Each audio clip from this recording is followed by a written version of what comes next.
fait un tout petit réglage de son, excusez-nous. Voilà, merci beaucoup.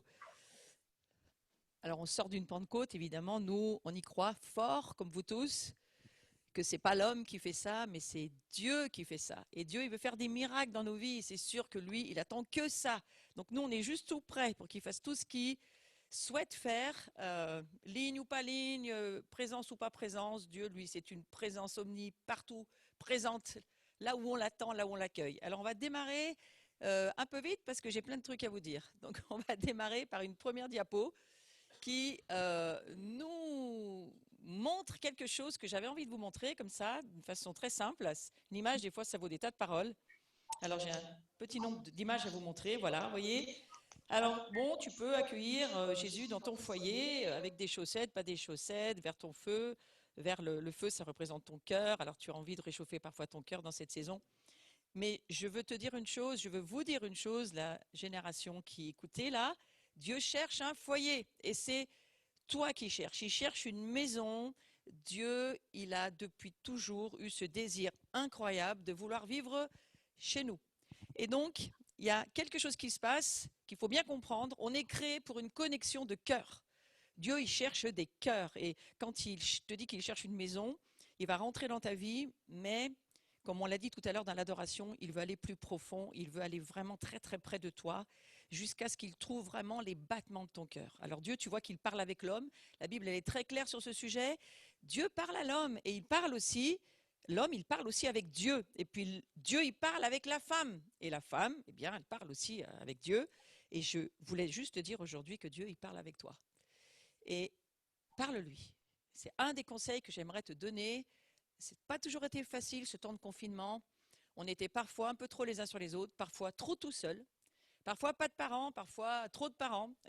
On ne peut pas savoir, c'est selon les circonstances de ta vie, mais en tous les cas, une chose est sûre, parle à Dieu. Suivante, merci Bruno, tu me mets la diapo qui suit.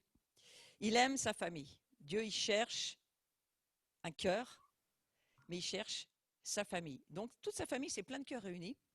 Et tous ces cœurs réunis, finalement, c'est ce qu'on est aujourd'hui. Alors on est à la fois un cœur pour lui, un foyer pour lui, mais on est aussi tous ensemble un cœur réuni et on forme sa famille. Je lance deux, trois petites questions comme ça. Comment tu as vécu ce confinement? Tu pourras en parler en petite famille. Est-ce que ça a été facile? Est-ce que tu étais très heureux de retrouver ta famille un petit peu plus que d'habitude? Ou est-ce que c'était un peu pesant et pas toujours évident? Et ben, il y a peut-être des choses qu'il faut aussi savoir à un moment donné, s'extraire un peu du côté famille naturelle humaine et puis se prendre des petits temps tranquilles avec Dieu et écouter ce que lui, il veut te dire. Mais il veut te dire beaucoup de choses, le Seigneur. C'est le chemin du cœur qu'il cherche. Je reviens sur ce sujet. C'est un chemin qui va nous guérir. Il cherche une maison, pas parce que lui, il a spécifiquement besoin d'une maison. D'ailleurs, il avait dit à David qu'il ne voulait pas vraiment une maison en pierre et en briques, mais ce qu'il a toujours souhaité, toujours voulu, c'est une maison qui s'appelle ta vie, ton cœur, toi. Toi, l'être humain qu'il a fait, il veut te guérir, il veut t'équiper et il veut surtout pouvoir rentrer chez toi. Il veut rester avec toi. Il nous aime et il t'aime aussi d'un amour totalement profond, éternel, infini. Qu'est-ce que ça veut dire un amour éternel, infini? Personne ne comprend. Tu n'as pas le cerveau pour ça. Mais il y a une chose que tu peux vraiment saisir. Non, c'est bien si tu me laisses la diapo, s'il te plaît. Laisse-moi la diapo plus longtemps, ce serait gentil. J'aimerais bien que tu ne me l'enlèves pas parce que j'aurais parlé dessus. Et cet amour infini qui est son amour à lui, c'est un amour que tu ne peux pas comprendre, mais tu peux juste l'accueillir. Et c'est ce qu'on fait cet après-midi. On adore Dieu parce que quelque part, où on sait qu'on a besoin de lui, où lui, il t'a cherché, il t'a fait venir, il t'a connecté parce qu'il veut te dire, j'ai besoin de toi. Et la connaissance de Dieu, qui nous aime, doit passer de notre cerveau à notre cœur. Donc aujourd'hui, il y a un chemin du cœur et le miracle, c'est que Dieu, il vient le faire, ce chemin du cœur. Je vais parler 2-3 petites secondes de ton identité, notre identité qui est liée à notre relation avec Jésus. Tant qu'on n'a pas cette relation de cœur avec Jésus, on ne sait pas vraiment qui on est. Mais du moment où cette relation, elle se fait, on devient quelqu'un d'autre. Vous connaissez ce verset qui dit « Si quelqu'un est en Christ, il est une nouvelle créature. Les choses anciennes sont passées, voici toutes choses sont en train de devenir nouvelles. Alors, ce qu'on est en train de vivre ensemble dans cette génération, ta génération, toi qui es peut-être la génération Z, moi je suis plutôt la génération X et puis tes parents Y, mais toi tu es la dernière, hein, la génération Z, puis après, il n'y a plus rien à l'alphabet, donc on se dit comment ça se fait? Mais peut-être parce qu'on est en train de finir un âge, quelque chose qui se termine, et qu'on va le finir tous ensemble, et pour ça, il faut une relation avec Jésus. Et c'est tellement important que cette génération que tu es puisse rencontrer Jésus.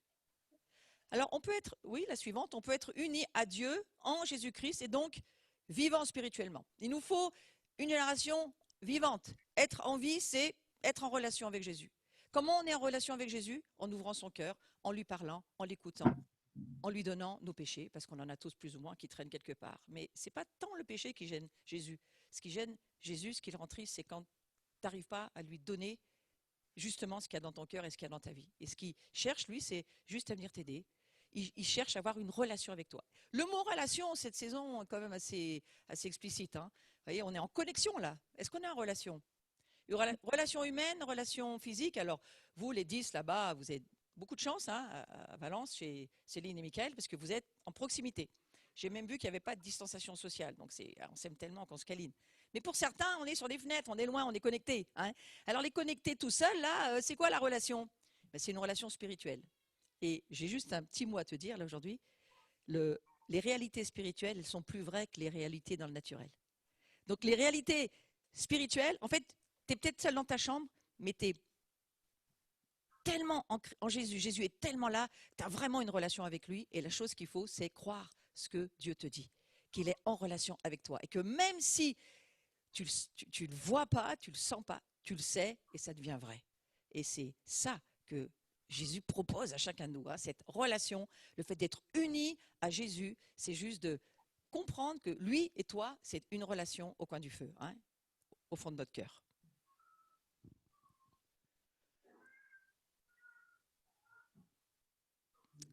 On va revenir sur l'histoire de l'échec du premier Adam. On sait tous, et si tu ne le sais pas, je te l'apprends aujourd'hui, mais on sait tous que Dieu avait un super projet avec l'humanité, avec Adam, Ève et puis toute sa descendance.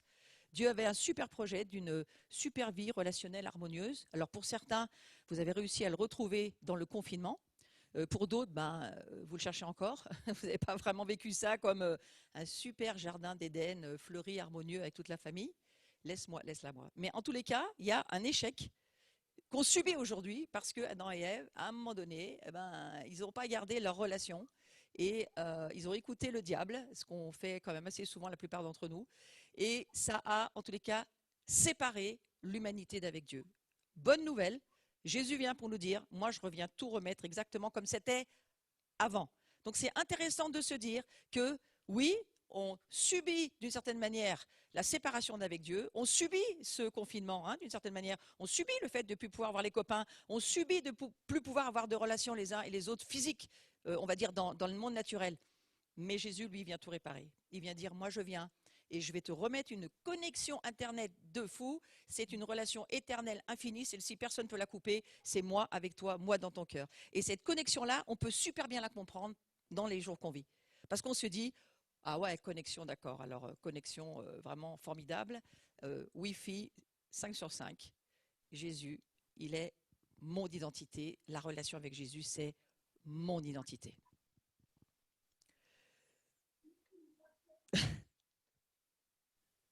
Une issue nous a été offerte, en effet. De même que tous les hommes meurent du fait de leur union avec Adam, le premier Adam qui a chuté. Il a chuté, on a tous chuté. C'est un truc qu'on ne comprend pas très très bien, mais en tous les cas, c'est ce qui s'est passé. Il a amené Adam en écoutant Satan. Adam et Ève, ils ont amené tous les deux l'humanité dans une séparation.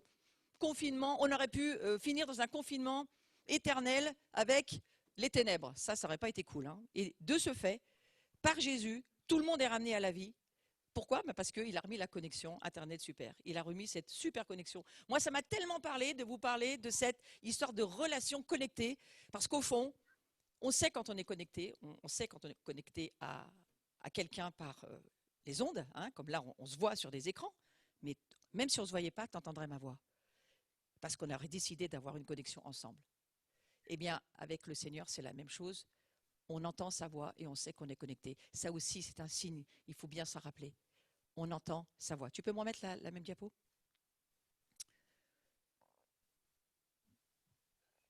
Je vais aller là-dessus un petit moment. Le premier homme Adam, c'était une âme vivante. Et quand toi, tu es venu à la vie de ton père, de ta mère, ben, tu étais. Si tu as donné ta vie à Jésus, tu ne l'es plus. Si tu n'as pas vraiment encore donné ta vie à Jésus, tu l'es toujours. Tu es une âme vivante. C'est-à-dire quelqu'un qui vit, hein, c'est un petit peu comme un animal, tu vis, mais ton esprit, il n'est pas connecté, il est mort. Et il s'est passé un truc, Adam, il est devenu, Jésus, lui, il est devenu l'Adam pour nous éternel. C'est-à-dire que l'Adam qui avait raté son affaire, Jésus, lui, vient nous dire, moi, je vais être un autre Adam, un Adam qui va vous amener une autre vie, une vie complètement différente de celle que vous avez vécue ou que vous vivez sans Jésus. Et ce premier homme tiré de la terre, qui s'appelait Adam, eh bien, le second homme, lui, il est tiré du ciel. Et j'ai envie de vous dire, à vous, la nouvelle génération, là, n'oubliez pas, vous n'êtes pas de la terre. Vous n'êtes pas des pommes de terre, vous êtes des pommes du ciel, vous êtes des pommes d'en haut. On est né d'en haut et on ne sera jamais comme ce monde. Donc lorsque tu as ta nouvelle identité, tu ne viens pas de la terre et tu n'es pas de la terre, tu n'es plus de ce monde et il va falloir apprendre à t'envoler, adorer Dieu et à bouger, on va dire, sur les sphères célestes parce que c'est pour ça qu'on a été créé. On est créé pour être d'en haut. Dis à ton âme, mon âme, il va falloir décoller. Ouais, parce que c'est d'en haut qu'on est né, c'est pas d'en bas. Donc ça, c'est important de le savoir, ton identité, elle est d'en haut, elle n'est pas d'en bas. Et comme Zachée, il faut monter pour avoir une autre perspective. On va passer à la suivante. Comment tu te vois? Si tu as une mauvaise perception de toi, tu vas être incapable de voir comme Dieu te voit. Dieu, il n'a pas tes lunettes, il n'a pas ta vision, il n'est pas myope, il n'a pas de problème de vue. Dieu, il a une vision parfaite. Et quand il a envoyé Jésus pour toi, il a envoyé Jésus pour faire de toi ce que lui a toujours pensé pas que tu étais, que tu serais, mais que tu es, parce qu'il est dans un présent continu, Dieu. Il est dans une éternité continuellement dans le présent. Alors c'est un peu compliqué pour nous, mais pense à ça. Fais attention à la manière dont tu te regardes. La bonne perception de toi, c'est la clé pour t'approprier ton identité. Si tu te vois comme quelqu'un de moche, quelqu'un de pas bien, quelqu'un de nul, quelqu'un d'incapable, tu ne pourras jamais saisir la clé que Jésus t'offre. Lui, il t'offre une clé en te disant, passe au travers de moi, laisse-moi venir dans ta maison, laisse-moi te dire, te montrer qui tu es en moi. Donc ce n'est pas nous qui le sommes par nous-mêmes, mais Jésus, lui, il nous permet d'être ce que Dieu le Père a toujours prévu. Ce que tes parents rêvent, d'une certaine manière, surtout s'ils sont chrétiens, ils rêvent de te voir. C'est ce garçon, cette fille, cette personne qui est vraiment comme Jésus. Et tu veux que je te dise, c'est possible, commence à rêver.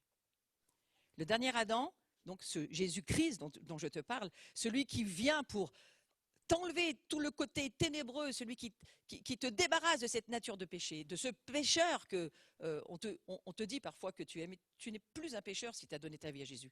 Tu es juste un saint qui pêche encore de temps en temps, mais tu n'es plus un pécheur. Donc ne te regarde pas comme un pécheur. Il y a trop dans l'Église cette vision de la religion qui te dit nous sommes tous des pécheurs pardonnés. Absolument pas, Jésus serait mort pour rien. On est tous des saints qui péchons de moins en moins. Ouais, donc il faut commencer à se dire ça. On a une possibilité de ne plus pécher et toi aussi tu es bien placé pour pouvoir le croire. Puisque cet après-midi, le Seigneur te dit, tu n'es plus un pécheur pour moi, tu es un saint. Si je suis dans ta vie, vois-toi comme un saint. Et si nous sommes chrétiens, et si toi tu es chrétien, c'est là où s'arrête la ressemblance avec le premier Adam. Il n'y a plus d'autres ressemblances que le fait que tu as une vie, que spirituellement aujourd'hui tu peux vivre, mais tout l'héritage négatif, tu n'es pas obligé de te le traîner. Tu n'es pas obligé de te traîner les casseroles. Tu n'es pas obligé de te traîner toutes les casseroles de ta famille, si ta famille a plein de casseroles. Tu peux détacher les casseroles et commencer à dire, moi, j'appartiens à Jésus et je fais partie de la famille d'en haut. Et c'est important pour toi de te voir comme ça et de te dire, je peux arriver à pécher de moins en moins. Ça, c'est la bonne nouvelle.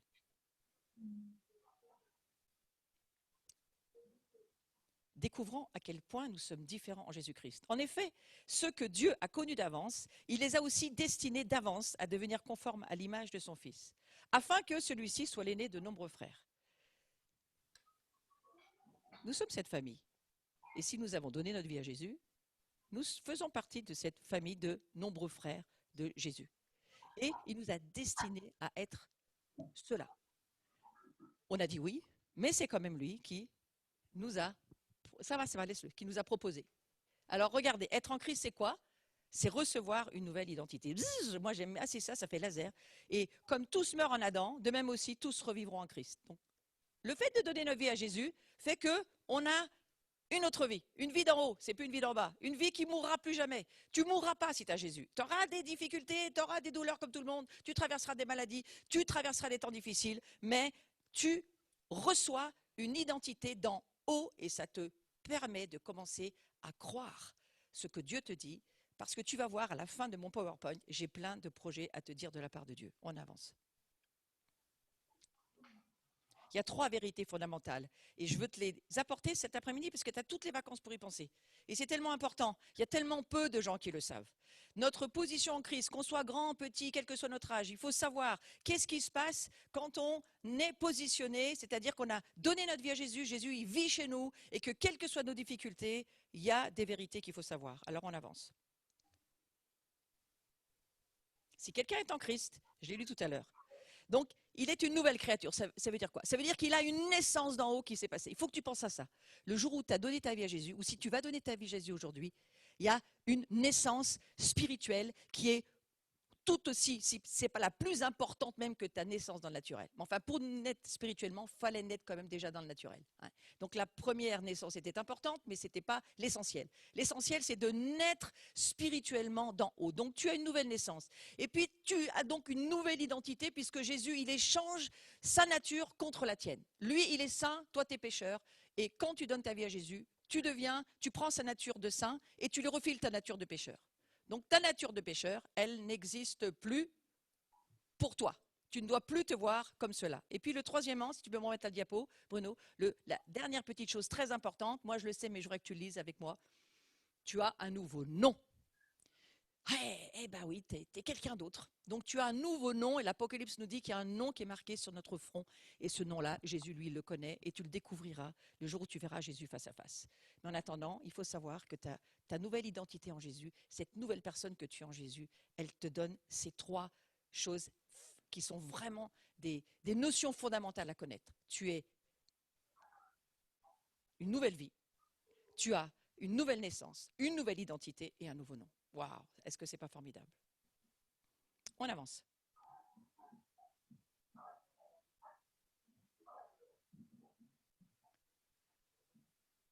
Un petit peu compliqué, mais les diapos vont arriver. Ce qui caractérise Christ te caractérise aussi. Ce qu'il est lui, tu l'es toi. Comment tu vas pouvoir avancer dans ta vie d'aujourd'hui? La parole de Dieu, elle te garantit les privilèges du royaume. Qui que tu sois, que tu aies 9 ans, 10 ans, 15 ans, 20 ans, 50 ans, 80 ans, la parole de Dieu, elle te garantit les privilèges du royaume de Dieu. Ça veut dire que non seulement tu es né d'en haut, mais tu fais partie d'un royaume de Dieu.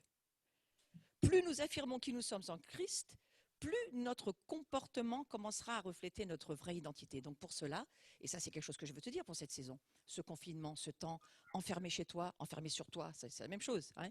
Donc il y a vraiment une identité qui doit se laisser être déposée, accueillie, révélée dans ton esprit pour que tu puisses grandir. Et ce qui caractérise Christ, ça nous caractérise dès maintenant, parce que nous sommes en Christ. Donc ça veut dire que tu es en train de devenir comme Jésus. Faut-il faire des efforts? Jésus a fait sa part, tu vas avoir à faire la tienne, mais tu dois savoir que Dieu veut vivre chez toi pour t'aider à le faire par le Saint-Esprit. Et le Saint-Esprit, lui, c'est lui qui va t'aider à le devenir. C'est pour ça qu'il est puissant. On sort de la Pentecôte. Nous avons reçu, nous recevons et nous recevrons encore beaucoup de fois la puissance du Saint-Esprit. Pourquoi? Pour que nous puissions vivre à la hauteur de notre nouvelle identité. Moi, je veux te le dire à toi aujourd'hui, hein, et j'espère bien que tu m'écoutes. Hein, vivre à la hauteur de ta nouvelle identité. Avec des capacités de quoi? De guérir les malades, de ressusciter les morts, de toucher des lépreux pour qu'ils soient guéris. Tout ce que Jésus a fait, il n'y a pas d'âge pour le faire. On avance. L'amour de Dieu a surmonté ton incapacité. Et c'est ça qui est formidable. Là, il n'est pas question de faire des diplômes. Hein. On n'a pas besoin de trop de diplômes. On a juste besoin de savoir que Dieu nous aime tellement. C'est comme des parents, parfois des parents qui aiment tellement leurs enfants. L'amour des parents, l'amour de la famille, elle t'aide à surmonter tout ce que toi, tu pourrais voir qui ne va pas chez toi. Et à un moment donné, tout le monde te dit, mais arrête de voir ce qui ne va pas, regarde ce qui va. Eh ben, pour Dieu, c'est la même chose. C'est son amour qui, aujourd'hui, il essaye de te dire, toutes tes incapacités, t'inquiète pas, toi, tu regardes que tes incapacités, mais lui, il regarde à tes capacités. Et le Saint-Esprit, il va pousser pour t'aider à traverser ce temps que tu vis. Ne sois pas inquiet. Voyez quel amour le Père nous a donné, puisque nous sommes appelés enfants de Dieu. Et nous le sommes. Bien-aimés, nous sommes maintenant enfants de Dieu et ce que nous serons n'a pas encore été manifesté. Vous voyez, il y a encore un petit temps, la transition. Mais nous savons que lorsqu'il sera manifesté, nous serons semblables à lui. Et je veux poser cette parole sur toi. Tu vas être semblable à Jésus. Cesse de t'inquiéter à ce sujet. Tu vas être semblable à Jésus. Tu ne sais pas quel jour, tu ne sais pas quand, tu ne sais pas comment, mais c'est le plan de Dieu. Que ton identité se développe de façon à ce que tu sois semblable à lui, parce que nous le verrons tel qu'il est. Quiconque a cette espérance en lui se purifie comme lui, le Seigneur, est pur. C'est une parole d'encouragement pour la génération que vous êtes, la plus jeune génération. Mais on veut vraiment vous dire, nous les plus âgés, les plus anciens, on veut vous dire, vous êtes vraiment de la famille.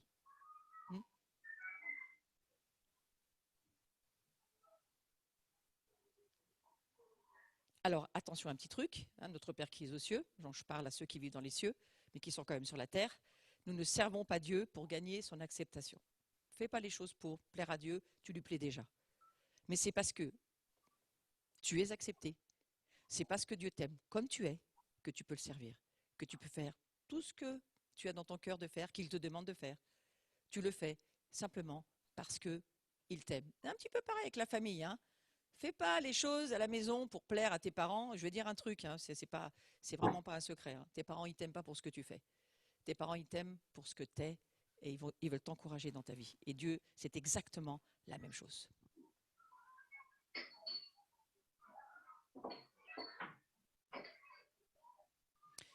Croire la vérité de Dieu nous rendra libres.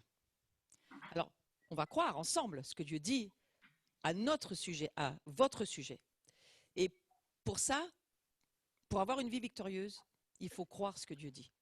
Donc il va falloir combattre dans tes pensées, parce que toutes tes pensées, elles te disent l'inverse de ce que Dieu te dit, de ce que la parole de Dieu te dit, peut-être de ce que même tes parents te disent. En général, les pensées qui viennent de nous, et pas d'en haut, mais qui viennent d'en bas, elles sont en général pas très glorieuses. Et elles vont pas sur le même registre que ce que Dieu nous dit dans la parole, qu'il a lui écrite. Pourquoi faire? Pour nous encourager, pour nous aider à croire que c'est vraiment un Dieu papa, que c'est un Dieu qui nous aime, que c'est un Dieu qui nous abandonnera jamais, et que lui, il veut nous voir libres de quoi? Ben, de cette vie dans laquelle on entre avec nos parents naturels dans la chair. Et puis, ben, c'est vrai que c'est une âme qui se traîne, une âme qui a des difficultés, une âme qui a du mal à avancer parce qu'il lui manque le fuel, il lui manque le moteur, il lui manque l'essentiel, il lui manque quoi?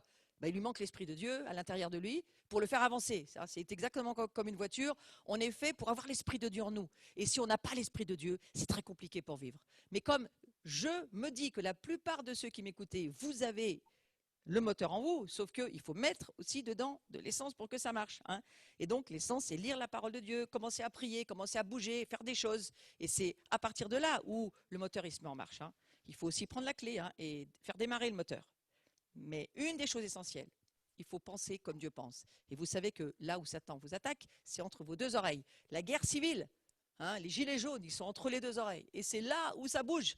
Alors attention, je vous donne un petit conseil cet été. Faites attention à ce que vous pensez. Pensez comme Dieu pense. Et pensez comme Dieu dit dans sa parole que vous êtes. Pensez-le. Vous êtes ses enfants. Il vous aime. Il va prendre soin de vous. Il a mis tout ce qu'il faut pour que vous puissiez avancer dans la vie. Il a mis tout ce qu'il faut pour que vous puissiez être des gens, des jeunes femmes capables de faire des choses. Et il vous a mis un cadre autour pour maintenir un peu toutes vos impulsions. Et ça, c'est important aussi, la famille pour ça. Mais croyez-moi, Dieu va vous aider. On avance encore sur le sujet. Il y a une différence entre la relation et l'harmonie. Je me suis dit, dans ce confinement, il faudrait peut-être juste tout un petit peu en parler. Vous en reparlez peut-être dans les petites familles. Alors, nous sommes adoptés par Dieu, on n'est pas orphelins, j'ai voulu l'écrire. Et quand on a accepté Jésus dans sa vie, on a une relation avec Jésus, quoi qu'on fasse, cette relation-là, on ne peut pas la changer. Je vais vous dire pourquoi. Parce que j'ai insisté dessus tout à l'heure, j'aimerais vraiment que vous compreniez. On est né d'en haut. Donc si on est né, c'est exactement comme on est né d'en bas. Même si tu fais des péchés, tu vas continuer à être né, tu continues à être quelqu'un, et ça ne t'empêche pas d'être qui tu es. Donc à partir du moment où tu as accepté Jésus dans ta vie, les conflits vont arriver, il y a des difficultés à traverser, il y a des péchés qu'il va falloir laisser, on va voir des choses avancer, hein, on va voir des choses grandir en nous. Mais on va peut-être avoir parfois une relation même avec Dieu, hein. On peut en vouloir à Dieu de ce confinement. On peut en vouloir à Dieu de s'être supporté les parents pendant les 2-3 mois là.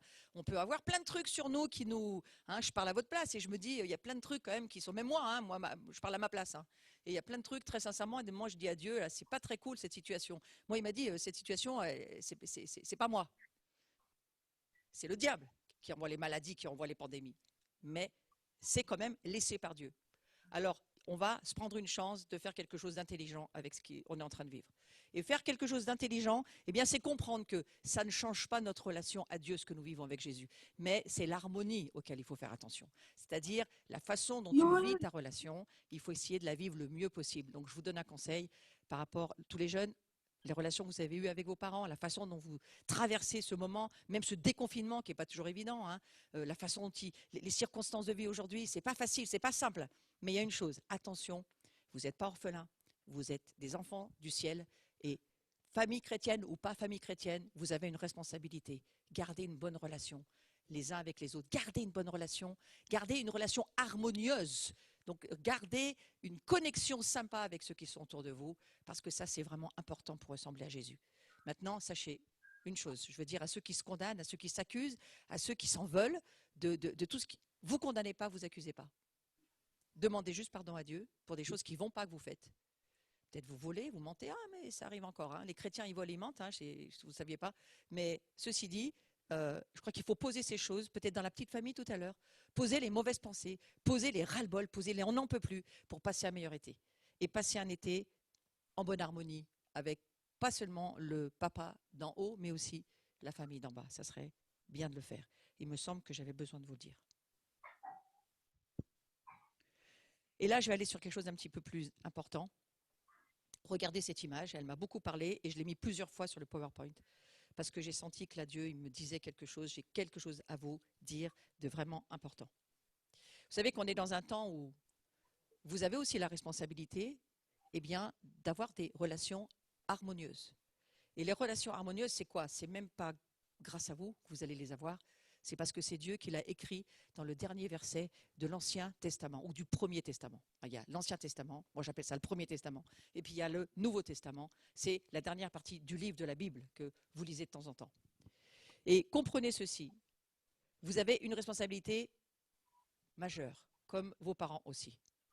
Alors on va voir qu'il y a un appel sur votre génération, parce que Dieu veut vraiment, vraiment que vous soyez en action dans ce temps qui est devant nous, avec cette responsabilité, quel que soit votre âge, d'y participer. Et Dieu veut voir notre pays guéri. Eh bien, vous avez quelque chose à voir avec ça. Ouais. Dieu le dit dans ce dernier verset, il le dit, je vais vous le lire, hein, mais il le dit qu'il y a une dernière génération qui arrive et que cette génération-là, tu peux me mettre la vignette suivante, s'il te plaît. Voilà. Qu'est-ce qu'elle dit, cette prophétie d'Élie?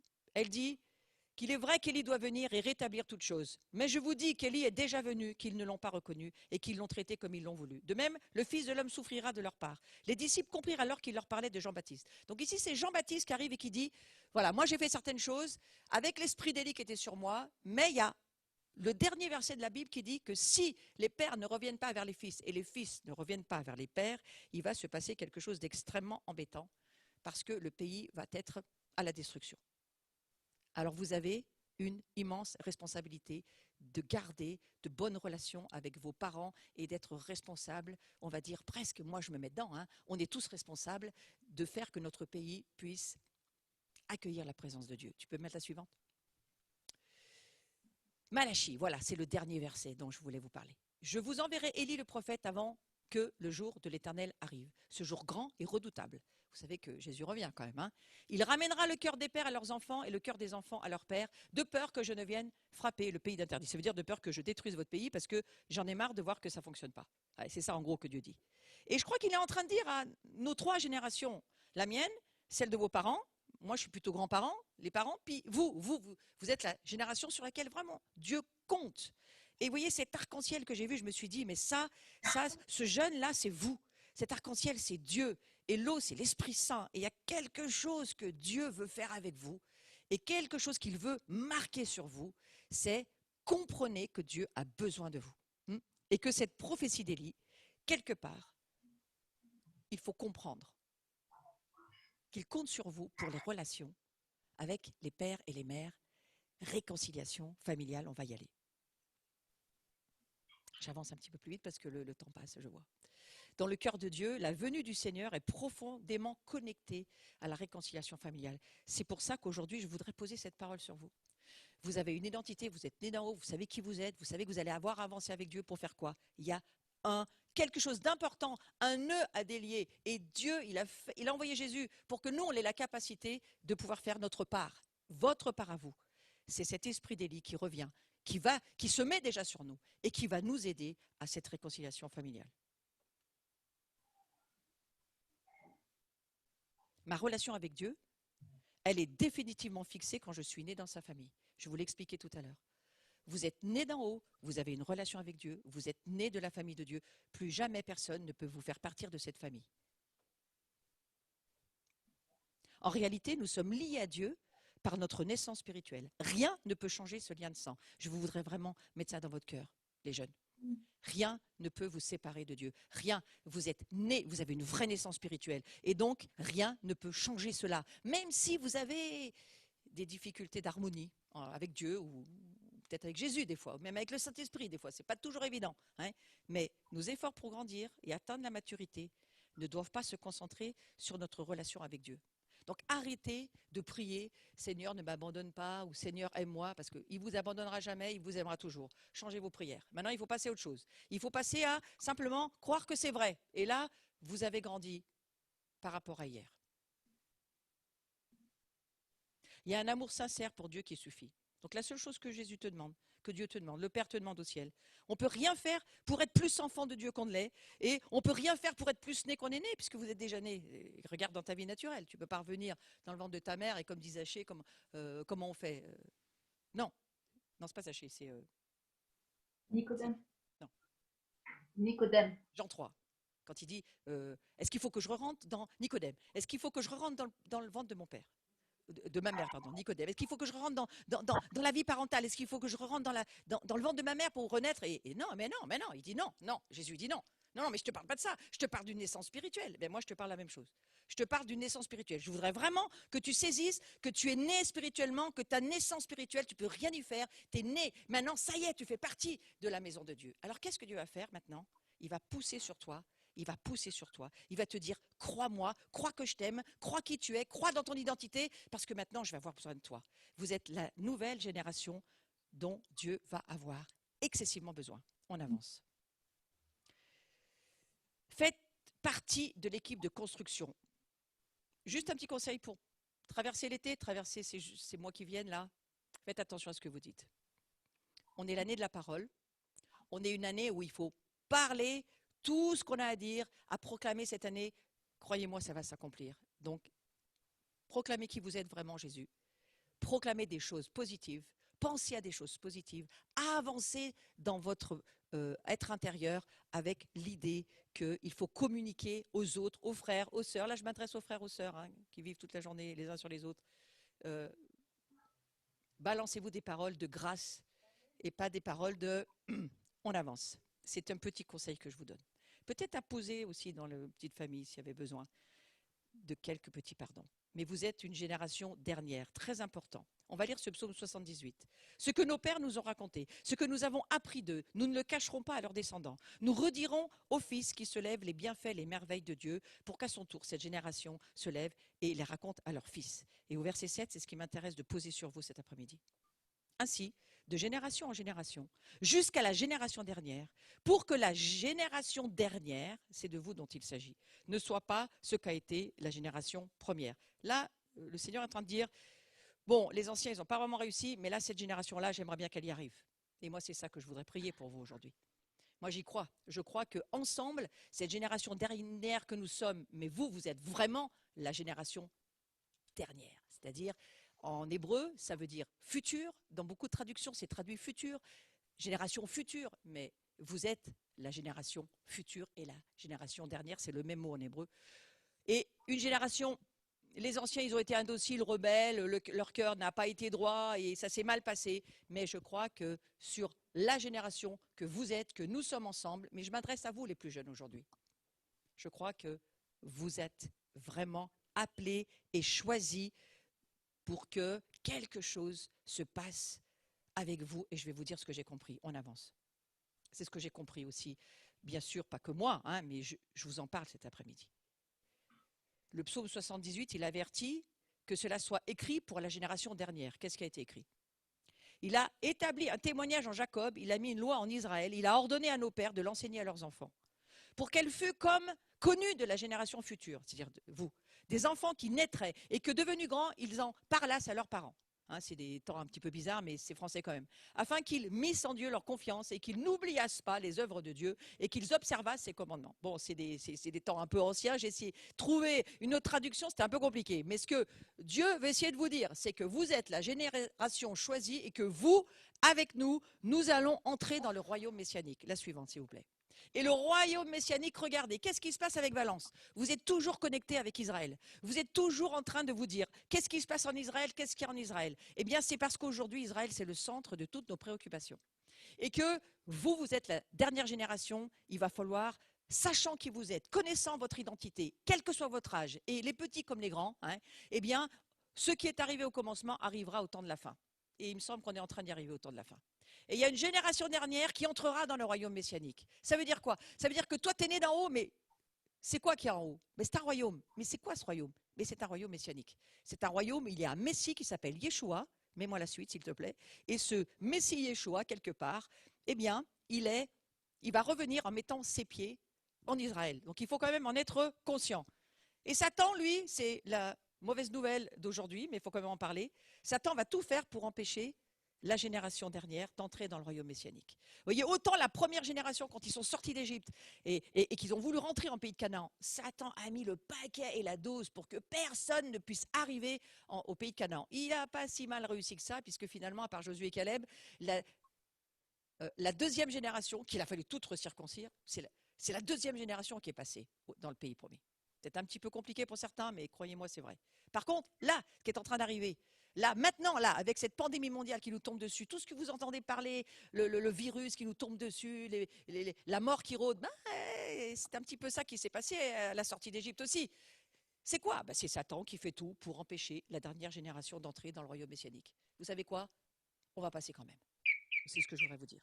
Et vous allez être utilisés pour cela. Donc, pour pouvoir passer dans ce passage, on va dire forcé, hein, il faut forcer le passage, hein, c'est les violents qui rentrent dans le royaume de Dieu. Il faut forcer ce passage. Et pour ça, il faut savoir qui on est. Donc, il y a une urgence.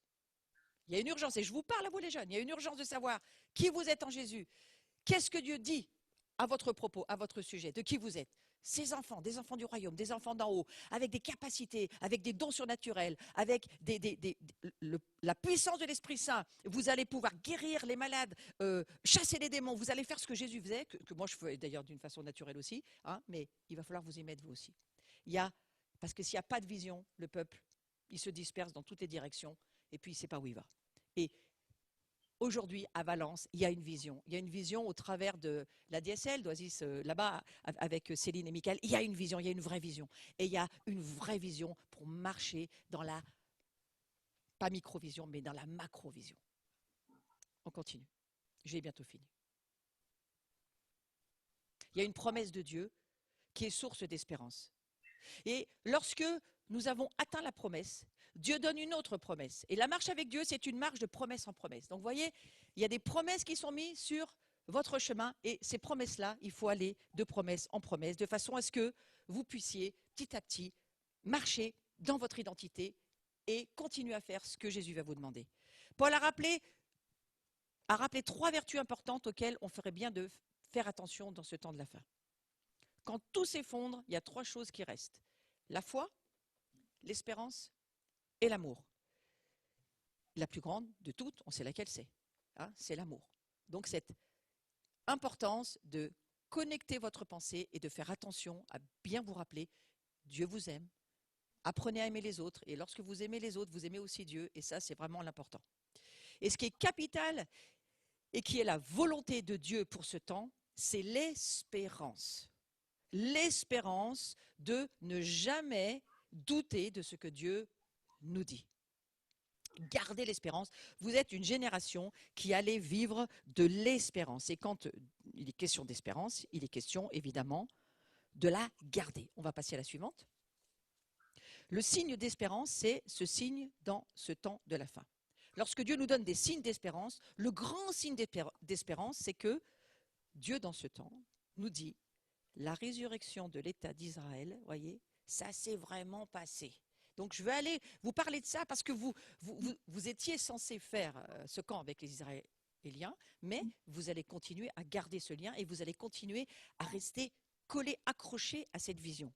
Et c'est ce signe d'espérance dans ce temps de la fin, c'est le fait que, eh bien, la résurrection d'État d'Israël s'est faite. C'est le signe que Dieu reste fidèle à ses promesses. On avance sur la suivante. Et que Dieu restant fidèle sur ses promesses, eh bien voilà, lui, ce qu'il nous demande, c'est que nous soyons nous aussi des signes d'espérance. Israël est un signe, mais vous aussi, la dernière génération, la génération dernière, soyez ce signe. Gardez l'espérance de tout ce que vous pouvez aujourd'hui avoir au fond de votre cœur. Votre identité en Christ, mais Christ, c'est qui? Yeshua HaMashiach, il est aussi un Messie juif, le Dieu, le grand Dieu, mais il est aussi homme incarné.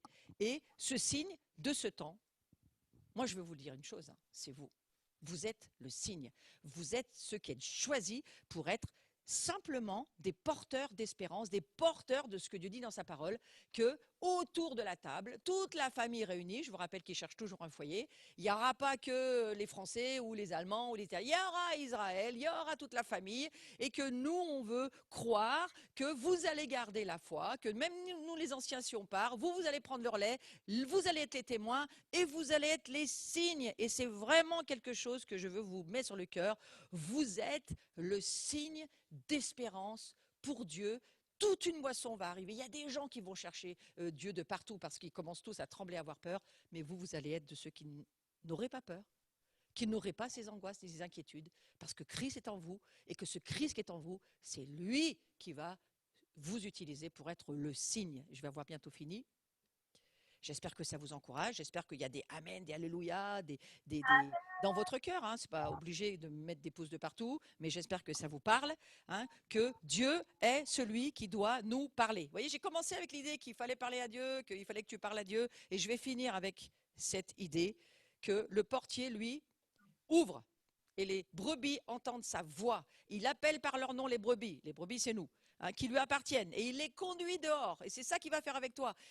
Après ce confinement, il va te conduire dehors, mais il veut s'assurer d'une chose: est-ce que tu connais la voix du berger? Est-ce que tu connais la voix de Jésus? Est-ce que pendant ce confinement et ce déconfinement, et on va encore déconfiner à mon avis pendant tout l'été, c'est pas fini, prends bien le temps d'entendre la voix de Jésus, parce que c'est cette voix-là qui va pouvoir t'utiliser et t'amener à tes capacités spirituelles pour servir le royaume de Dieu sur la terre.